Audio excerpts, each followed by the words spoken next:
frustrating thing that you've experienced about marketing your small business. Our guest today is a sought after professional speaker, a business coach, and a consultant. He is a creative director and the president of Spark Communications. David Saxby works with business owners who want to close more sales and increase overall revenues and profits. His years of experience working with small businesses has given David a keen understanding of what business owners have to face, what they need to contend with, especially in a volatile economy. And let's face it, nothing has been more volatile than the last few months with COVID-19. David Saxby, welcome to the show. Great to have you. Thanks for having me, Mark. It's so great. And I just realized something. We're both in purple. I don't know. What is that? I didn't coordinate. Yeah. Did you talk to my wife or something? Call your dresser? I don't know. Maybe it's just a purpley day. Who knows? There you go. Hey, before we get into today's topic, can you tell us a little bit about what you do with your clients? Oh, yeah. Well, my role with clients really is to help them think more strategically about what they're doing in the way of marketing and sales. And so what I typically do with clients is discover, what they're currently doing, how they can improve on what they're doing, what they shouldn't be doing, and then where they need to go to reach the majority of their market. And oftentimes that means, you know, clients have already spent money or spent time doing marketing and they're not getting results. So I now work with clients and we have a proprietary software program where we can actually analyze what clients are doing and come up with the areas of profitability when marketing is used to promote their business. Oh, wow. So, I mean, obviously that sounds like like a solution to the problem. But, I guess what I wanted to talk, you have all this years of experience. I want to know why are a lot of small businesses really lousy at marketing? Well, I think it goes down to back to one basic principle, and that is that most people get into business because they have a technical skill. And they're in most business programs or in most industries, there's no real training that's given to business owners in the area of sales or marketing or social media. And a lot of that's learned by the seat of the pants sort of method. So I think it goes back to the fundamentals of business, which is, looking at the business and looking at all the areas of business and being strategic. Right. But you mentioned, I think, well, you mentioned it really succinctly. This idea that business people get into their business because they have a specialty in one area of the business, but they're not necessarily business people. And I think that's a really interesting aspect, because I've mentioned this before on other past episodes about how small business owners need to be able to build capacity in all different aspects of their business, not just in the core offering that they're developing.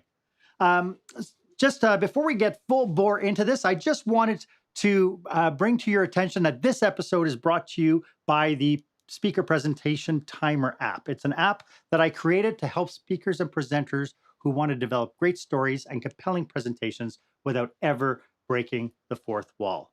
It is available for iOS and Android-powered devices, and it's on the App Store and Google Play. So go ahead and visit www.speakerpresentationtimer.com. And it'll also explain to you what exactly is the fourth wall.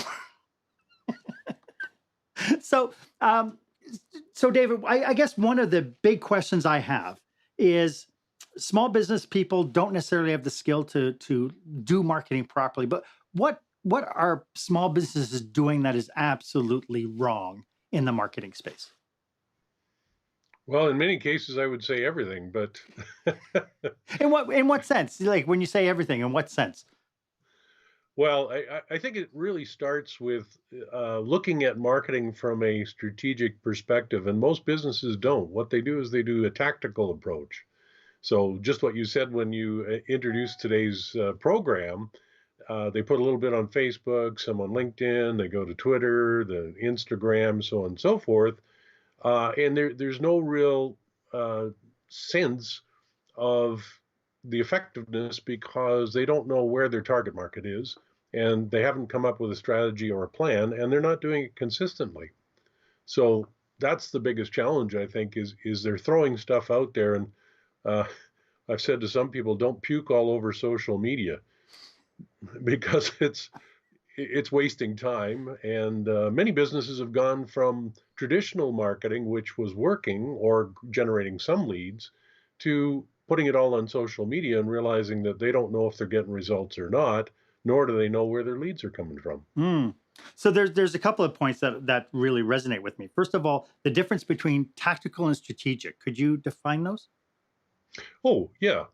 A strategy is really looking at the overall big picture and determining what your business goals are, and then where your market is and what their challenges and issues are, and the best way of communicating. So, in many industries, people are not necessarily on social media. And if you're in say, a B2B market, business to business, you probably want to spend more time on LinkedIn than Hmm. Facebook. If you're in a B2C market, maybe Facebook over LinkedIn and so on. And that's just on the digital side of things. But there's also all the traditional channels that still exist. A good example, why would Google do a billboard? They're a digital media, but the billboard creates the presence and builds the brand so that people look for Google when they go online. Hmm. And it again, by doing, and I think that really highlights the importance of kind of having a mixed bag of exposure places to make you top of mind.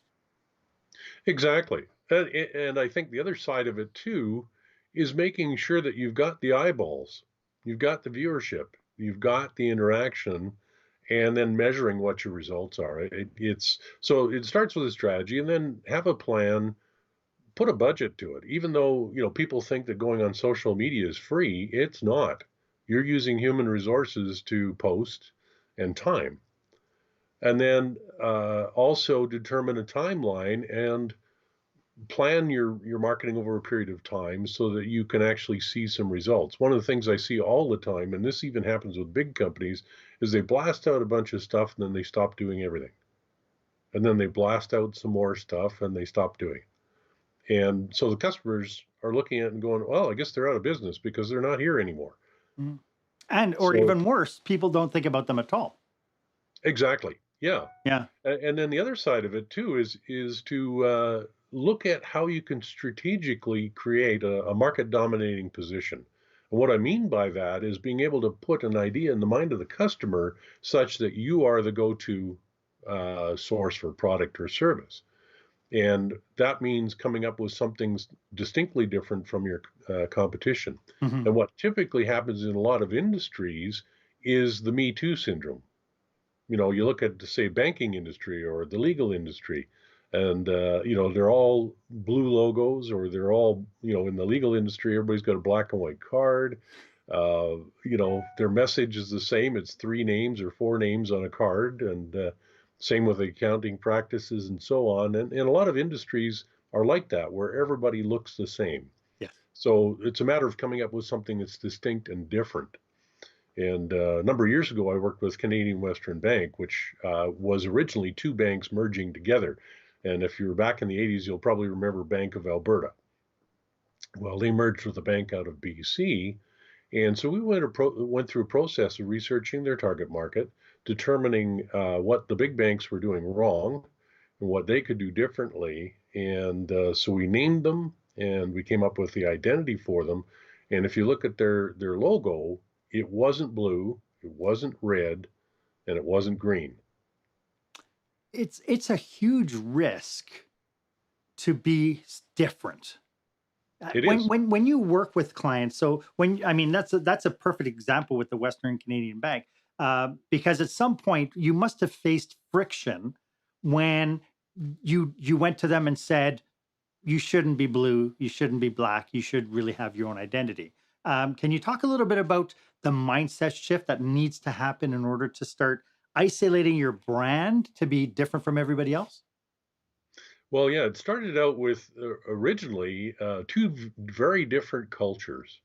The Pacific and Western Bank was the one that merged together with the Bank of Alberta. Mhm. And so I remember discussions about, well, the logo should really have rope around it and mountains in the background and cowboys and so on and so forth. And the Pacific and Western banks said no, it should have waves and sailboats and everything else like this. And I said, okay, first of all, we need to decide what's going to put your brand in the forefront of every other brand that's out there. And it also got into discussions about what products and services and how to differentiate. So we did things like they were the first bank in Canada, Western Canada, to have sit down banking, first bank to have drive through banking, first bank to have telephone banking. Mm. And that was all based on our surveys with customers or potential customers saying, what is it that you need such that you feel you're getting treated as a special customer? And so all of that launched and very successfully, and they're still in business today and they have multiple divisions of the bank. Hmm. So it came down to analyzing the market, figuring out a strategy, determining how to make the brand distinctive so it stood out, and also analyzing competition and seeing what they were doing. Yeah. So that became a market dominating position, which is what I was talking about. And then the other side of it was coming up with a compelling offer. In business, what do you do such that your target market says, oh, that offer appeals to me? Mm. That really makes a difference for me. Yeah, and which of course brings up an interesting point that sometimes the compelling offer is not about price; it's about value. It's absolutely not about price. There Yeah. was a famous expression, I think, back in the 70s in the advertising world, and that was if everything else is the same, price is the only determining factor. But So then that everything has to be the same. well, yeah, Right. comparable, right? Hmm. Yeah. So if you go into a hardware store, do you really care whether it's one supplier or not of nails or screws or you know most people don't. Yeah. They're Yeah. not going to go in and look for a specific brand. What they're going to look for is price. Yes. Yeah. Right. Absolutely. And but I mean that's when it's something like a general commodity, like nails or Yes. whatever, or cucumbers or whatever. But when it comes down to, a mechanical garage, you need to fix your car, right? Do you care where you take your car? Well, I would say probably you do, just like you probably have a preference over your doctor because over the years you've kind of fallen into this one particular person and created a relationship with them, and then Yeah. you have this trust. And so this idea of marketing, this, it's all about, you keep seeing it in the marketing circles and especially in the digital content where people need to stand out and they need to be liked and trusted. And Very much so. so a lot of the typical marketing now that people, small businesses do, and it's unfortunate because it's kind of like yelling into a forest and then wondering why nobody's coming. Right. And so, ultimately, the idea here, every time that we put out a piece, every time we do something, we want to be able to create those relationships. But at the end of the day, this is about building leads. How can operators attract more leads? But I shouldn't say leads because really at the end of the day, it's about taking leads and converting them into customers. Exactly. Yeah. Yeah. And so it starts out with the first impression, and a lot of people get confused about the word brand, but brand really creates a first impression. And it literally has a personality and it connects with an audience, a particular target audience, and it says something to that audience. So the first impression leads to then people looking at the options they have for purchasing, whether it's services or products, and they determine whether they have a compelling if there's a compelling offer, not necessarily price based. I mean, you look at why do people buy Mercedes? It's not the price. Why do people buy Apple products over Microsoft products and so on? So it comes down to compelling offer. And you were talking earlier about the aspect of commodity. Well, interesting enough, with professionals, much of those industries are commodity. I had a discussion. In fact, one of the clients I'm working with right now is in the bookkeeping industry. And he says, well, we just don't have any differentiating factor. And I said, well, let's look at what you're doing. And we had a several-hour discussion, came up with four different, very different, distinct things that he did different from his competition. I said, that's your market dominating position. So from there, once you've got your messaging and your target market figured out and your compelling offer, then it's a matter of figuring out how to generate leads. So that means getting people to your information. And nowadays, a website's like a business card.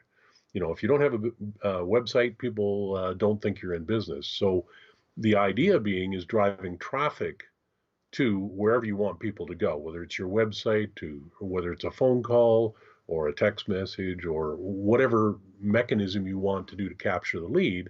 So nowadays, the most popular ways of doing that is to develop what we call lead pages. And then also doing things like drip campaigns. So drip campaigns are simply an automated process of messaging people through email. And the next sort of one that's coming along and fairly popular is cell phones, doing texting.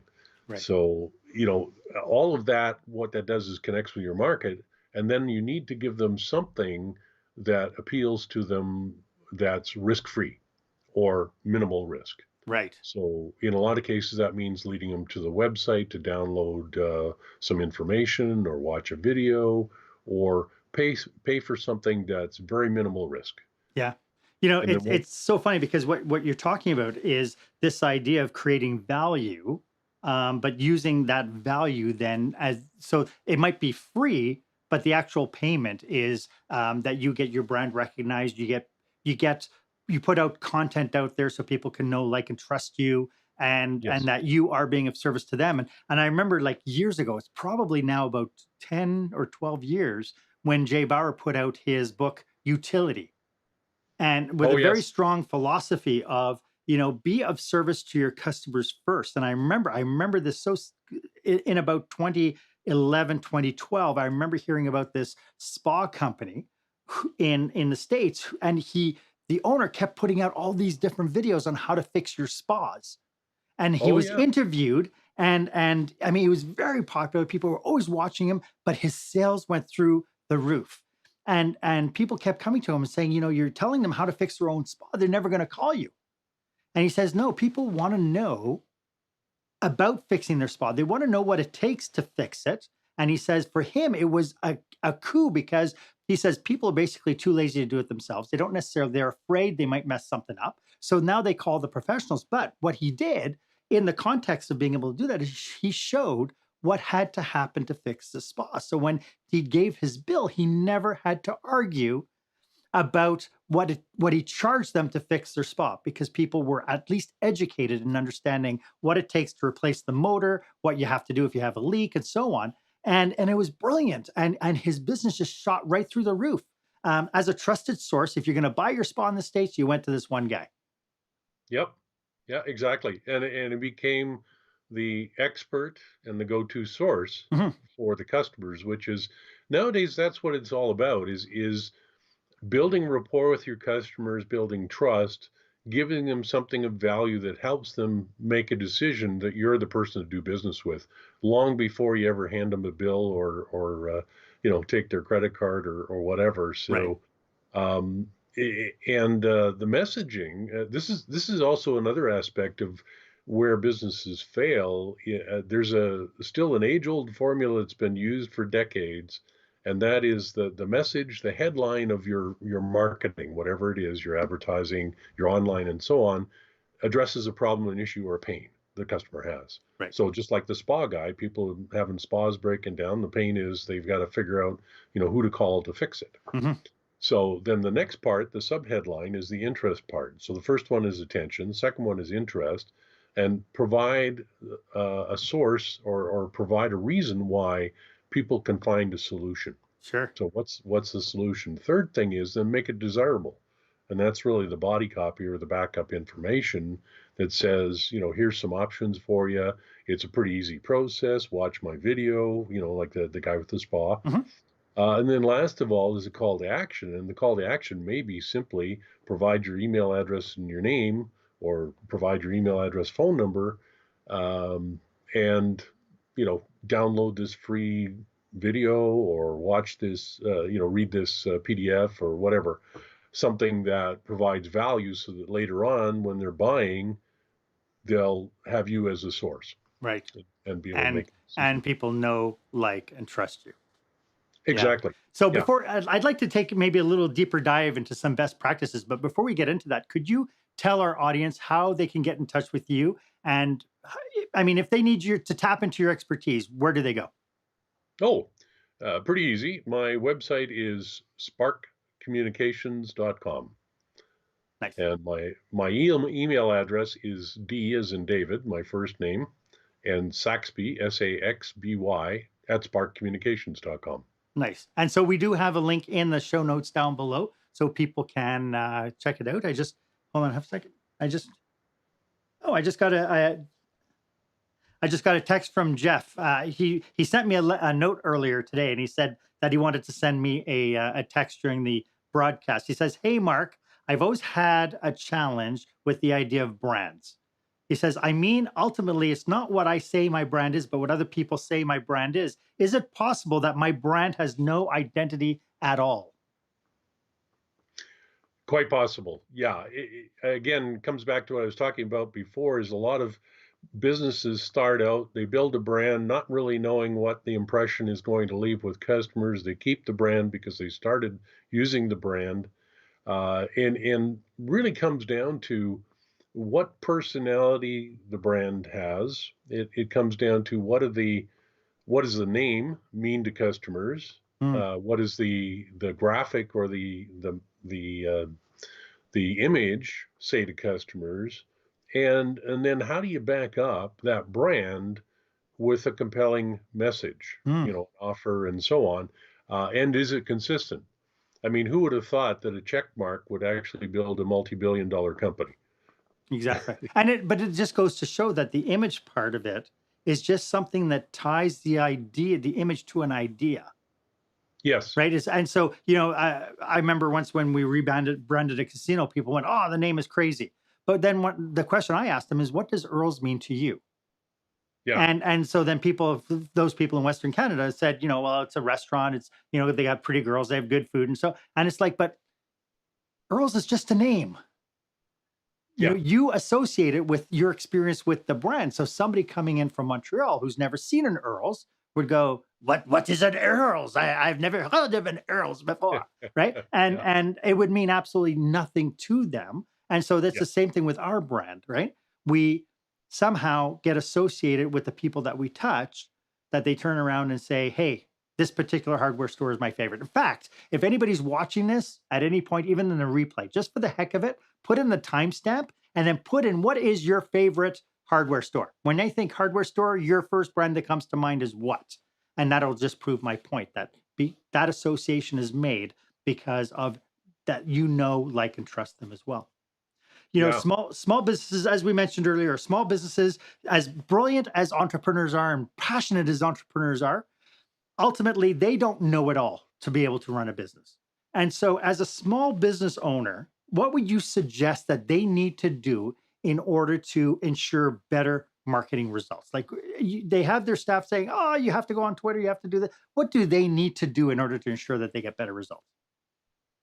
Well, as I mentioned earlier, I think the first thing is to create a strategy, which means do the research, figure out who your market is, what their needs are, what their pet peeves are. Like a lot of businesses start up because the business that's dominant in the industry is ticking clients off.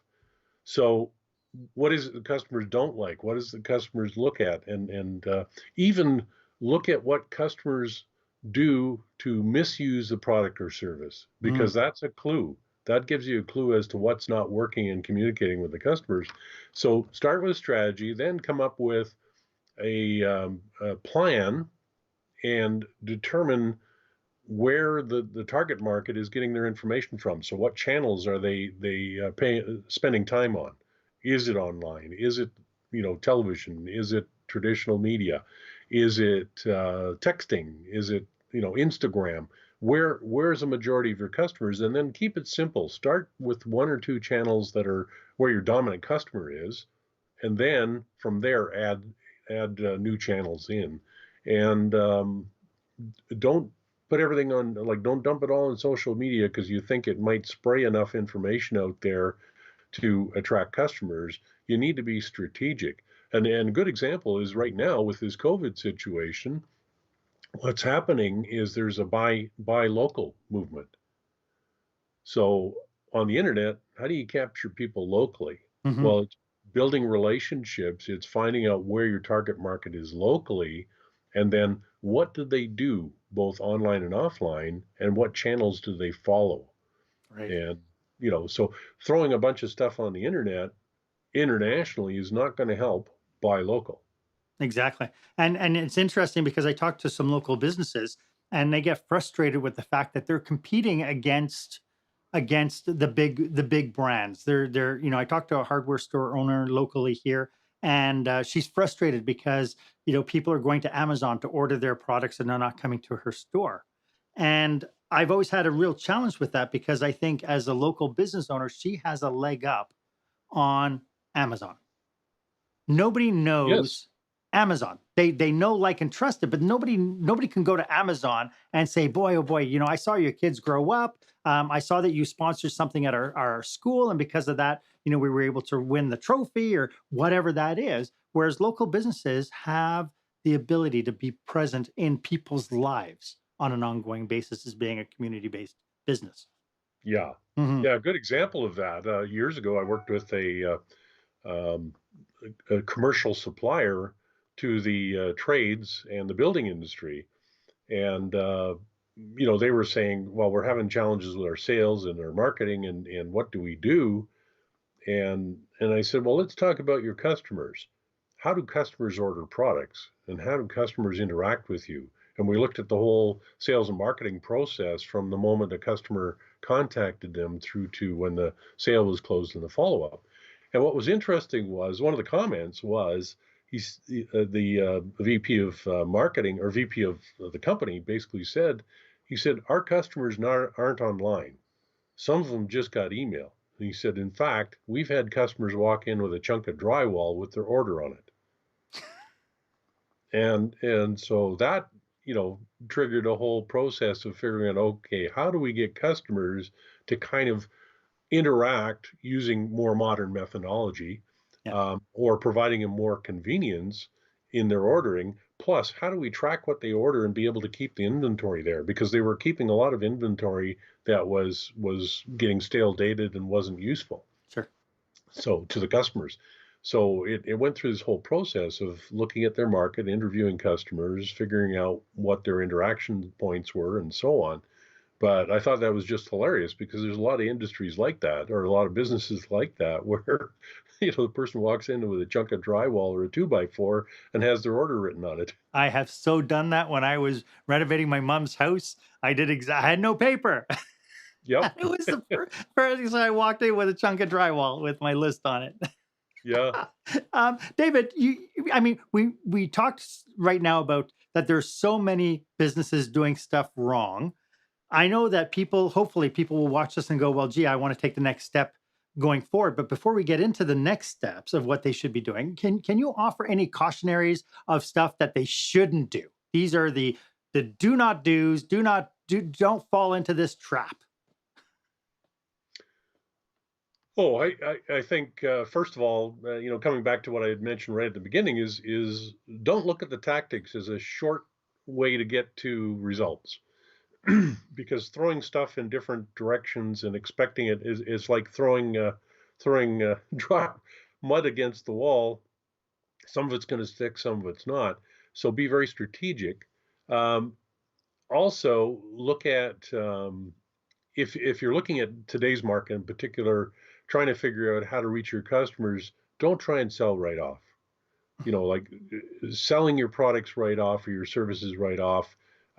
Many customers are confused, they're overwhelmed, so they're not probably in a position to buy right away. They're doing their homework. So provide content and information that will help them make a decision, Mhm. so that when they are ready to buy, they'll make that decision for you. Yes. Um, like I said before, the traditional media still works for many industries. Some of the trends that are happening now as well is that the cell phone industry and cell phones are now becoming a medium or a channel that a lot of businesses are looking towards to market because email's overwhelmed, social media is overwhelmed. So they're looking at new places to find customer interaction. So a couple other things to look at too is watch trends. What's going on with your customers? What's going on in the market? What's going on with your competition? And then be innovative in your approach and don't do the same thing that everybody else in your industry is doing. Right.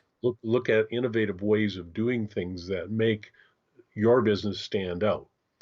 And then, budget, plan, and monitor and measure your results. Yeah. Because if you measure the results, you're going to see what's working, what's not working, and then adapt your marketing accordingly. And as business increases, increase your marketing. Yeah. And, there's also this trend of being authentic and bringing your authentic voice forward. A lot of what we're talking about when it comes down to marketing, some people might perceive it as being, I have to tell them a message so that I get them to buy from me. And I think those days are gone where people create a kind of a fake persona as it was in order to do business. And I think in my background in hospitality, you see that backfire many, many times because they Yes. say, yes, we're for this. But then, people look into it and we're in instant communications now. Yeah.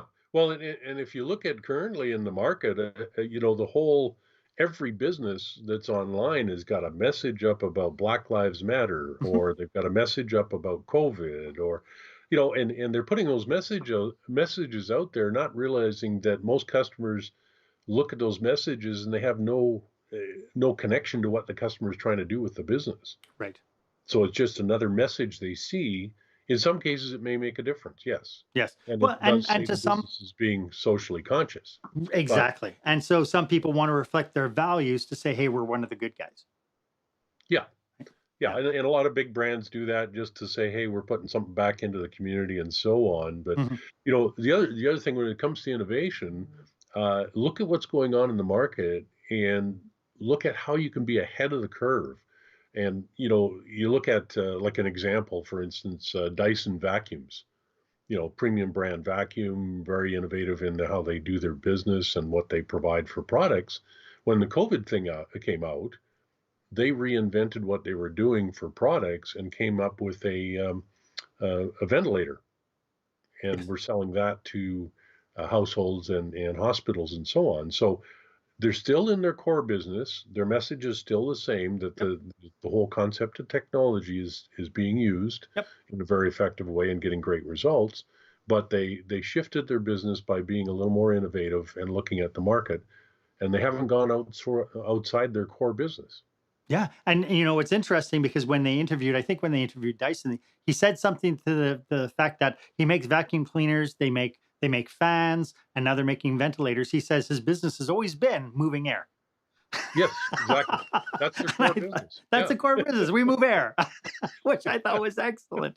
So, I'm sure that anybody watching this now is I mean, their head is buzzing right now because we've talked about so many different aspects of marketing. Uh, what can a small business owner do? Like as soon as they're done getting off and watching this whole video to its entirety, what can they do next? What should be their first step if they don't have a marketing plan? If they don't have a strategy, what should they be doing? What's the first thing they need to do?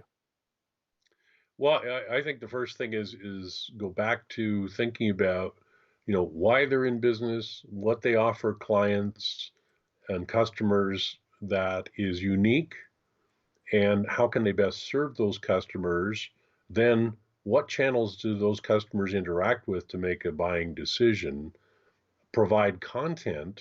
So whether it's writing articles, sending out emails, or even just simply sending out a postcard and say, "Hey, we're still here to serve you." That type of approach. So be strategic and figure out, what you're currently doing that's working. Keep that. What's not working, and stop doing that. Set up a plan and a budget, and then look at that budget and what can you do over a long period of time. I've had so many big businesses going, "Oh, we're going to put up a billboard." And I go, why are you doing that?